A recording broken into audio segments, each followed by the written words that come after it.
ફતેગઢ ગામમાં આવેલી આ કહરા વાવ સંવંત 1513માં કહરા રાજપૂત દ્વારા બંધાવવામાં આવી હતી। પાળિયા પ્રેમી મહાદેવભાઈ નોંધે છે કે અહીંયા આ વાવની બાજુમાં એક જૂનું ગામ હતું જ્યાં આહીરો અને રાજપૂતો રહેતા હતા।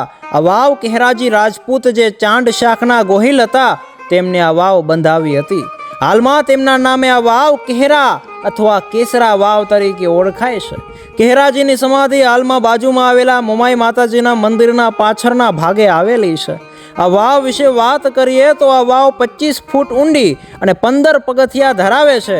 એક બાજુથી 1.5 ફૂટ પહોળા અને 5 ફૂટ લંબાઈ ધરાવતા પગથિયા છે, તેથી તે નંદા પ્રકારની વાવ છે।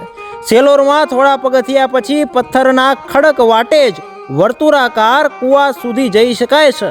આ કૂવા વિશે વાત કરીએ તો ઉપરનું બાંધકામ મજબૂત પથ્થરોથી અને નીચેના ભાગે ખડકને કોતરીને કૂવો બનાવવામાં આવ્યો છે।